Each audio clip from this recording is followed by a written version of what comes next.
잠언 16장 31절부터 33절까지 말씀 봅니다.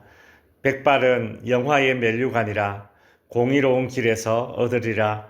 노하기를 더디하는 자는 용사보다 낫고 자기의 마음을 다스리는 자는 성을 빼앗는 자보다 나으니라.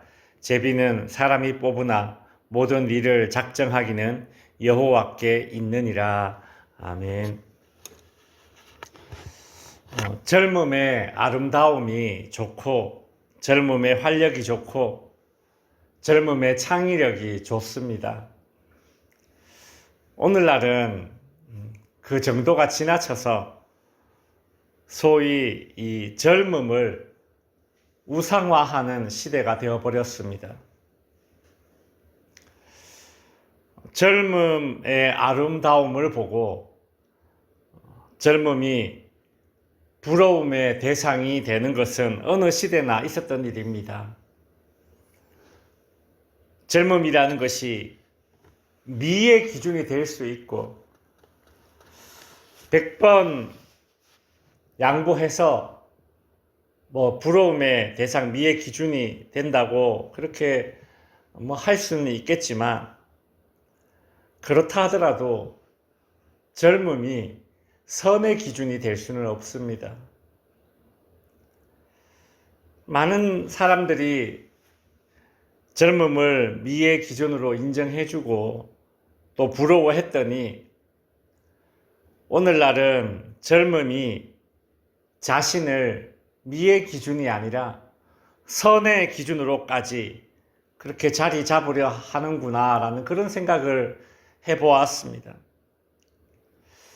제가 왜 이런 생각을 하게 되었느냐면 오늘날 새롭게 등장하는 신조어들 중에 혐오가 담긴 신조어가 있죠. 근데 대부분 어떤 혐오가 담긴 신조어들이 젊은 층에서 생산이 되고 또 젊은 층에서 주로 소비를 한다는 것입니다. 노인층을 혐오하는 단어 틀딱, 장년층을 혐오하는 단어 꼰대, 중년층을 혐오하는 단어 영포티, 중고등학생들을 혐오하는 단어 급식충, 초등학생들을 혐오하는 단어 잼민이, 어린 아이를 양육하는 엄마들을 혐오하는 단어 맘충, 심지어 어린 아기까지 무슨 유충이라고 부르면서 혐오하는 단어가 있더라고요. 세대 차이는 어느 시대에나 존재했었습니다. 지금으로부터 약 3,400년 전, 기원전 1400년 것으로 추정되는 이집트의 그 고대 벽화에는 요즘 젊은 것들이 버릇이 없다라고 적혀 있었답니다. 그보다 더 오래전인 약 3700년 전의 것으로 추정되는 고대 수메르 점토판에는 공부하지 않는 아들을 질책하는 아버지의 잔소리가 적혀 있었다고 합니다. 그런데 이 시대는 세대 차이를 넘어서 왜 이토록 지독한 세대 갈등을 우리가 겪고 있을까요? 어떤 사회학자는 말하기를 인간을 그저 생산성이라는 기준으로 판단하기 시작한 이 천박한 자본주의가 불난대에 기름을 부었다. 그리 말하고 있습니다. 그러한 시대에 오늘 솔로몬의 본문이 우리에게 주는 의미가 크다 할 것입니다. 솔로몬은 늙음을 서글픔으로, 노화를 결핍으로 그렇게 보지 않습니다. 31절에 보면 백발은 영화의 면류관이라 공의로운 길에서 얻으리라. 솔로몬은 백발의 영화를 이 면류관으로 그렇게 표현하고 있습니다. 특별히 공의로운 길에서 얻게 된 백발이 영광스러운 면류관이라는 것입니다. 공의롭게, 정의롭게, 그렇게 열심히 살면서 얻게 된 흰머리, 그 나이듦을 솔로몬은 아름다움, 그러니까 미라고 할 수 있죠. 그리고 영광의 정점, 선이라고 할 수 있죠. 그 아름다움과 영광의 정점인 면류관으로 표현하고 있는 것이죠. 솔로몬이 왜 이런 생각을 하게 되었을까요? 노년이 되면 얻게 되는 것이 보통 경험에서 우러나오는 지혜입니다. 잠언이다 보니까 솔로몬이 그 이야기를 하겠다 싶었어요. 대부분 가장 먼저 이걸 떠올릴 것입니다. 근데 오늘 본문에서 솔로몬은 경험에서 나오는 지혜를 백발이 가져다 주는 영화의 면류관 첫 번째로 언급하지 않습니다. 32절을 보시면 그 이유를 알게 되죠. 노하기를 더디하는 자는 용사보다 낫고 자기의 마음을 다스리는 자는 성을 빼앗는 자보다 나으니라. 여기 보시면 두 부류의 사람이 나옵니다. 첫 번째 부류는 노하기를 더디하고 자기의 마음을 다스리는 사람이 나오고, 또 한 부류는 용사입니다. 성을 빼앗는 자입니다. 힘 있는 자죠. 첫 번째 부류인 노하기를 더디하고 마음을 다스리는 자가 두 번째 부류인 용사요 성을 빼앗는 자보다 더 낫다, 그리 표현하고 있습니다. 솔로몬은 공의롭게 살아온 사람이 노년에 얻게 되는 것이 있는데, 그것이 무엇인가? 노하기를 더디하는 것, 자기의 마음을 다스리는 것입니다. 이것을 한 단어로 표현하면 평정심이라고 합니다. 평정심.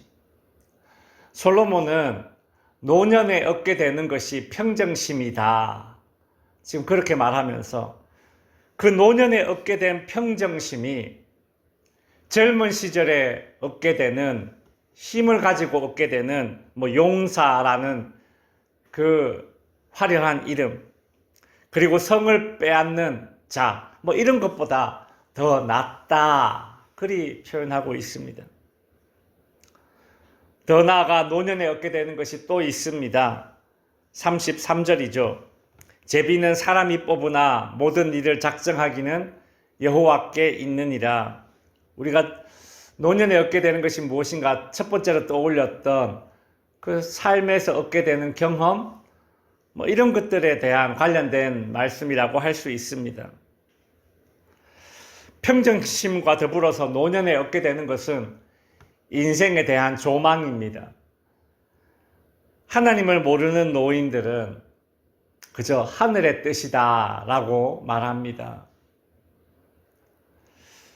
교회는 다니지 않는데 농사를 오래 지어온 노인, 농부께 이런 말을 합니다. 농사는 하늘이 짓는 거야. 인생에 대한 조망인 것이죠. 삶에서 나오는 경험이 묻어 있습니다. 근데 하나님을 아는 노인이었던 솔로몬은 하늘의 뜻이다, 이렇게 표현하지 않습니다. 뭐라고 이야기합니까? 하나님의 절대 주권이다. 그 이야기를 하고 싶은 것이죠.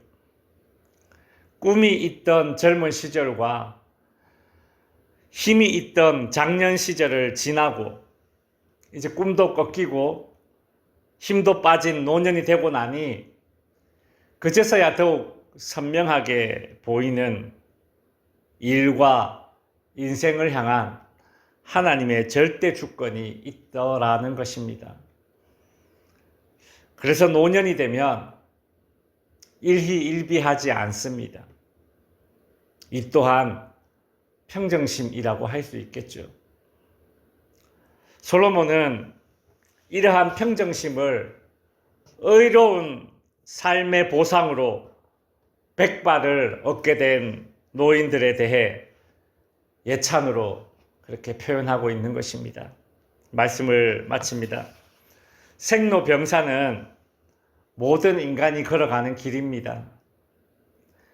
각 세대는 각 세대의 강점이 있고 장점이 있습니다. 아기는 존재 자체로서의 아름다움과 선함이 있지 않습니까? 제가 얼마 전에 수원에 갔다가 스타필드에 이제 서점에 갔습니다.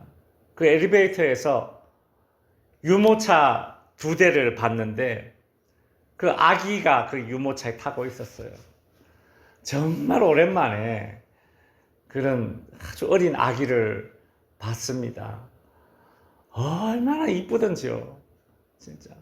그 존재 자체로 귀하고 선하고 아름답습니다.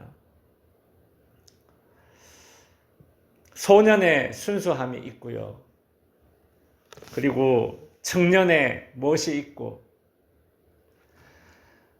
장년의 용맹함이 있고 그리고 오늘 솔로몬의 표현으로 노년의 평정심이 있습니다. 우리는 이 모든 것들을 그저 순차적으로 경험하면서 살아갈 뿐입니다. 먼저 겪고 나중에 겪는 시간적 순서의 차이를 가지고 살아갑니다. 그러니 오늘날 존재하는 이 세대 갈등을 조장하는 삐뚤어진 문화에 우리와 우리의 자녀들이 휩쓸리지 말아야 하겠습니다. 노화를 결핍으로 보는 시대요. 늙음을 서글픔으로만 대하는 이 시대에 우리는 오늘 솔로몬의 말씀을 기억하면서 믿음의 선배들을 존경하고 대접할 수 있는 그런 그리스도인들이 되어야겠습니다. 기도하겠습니다. 하늘에 계신 우리 아버지여, 이름이 거룩히 여김을 받으시오며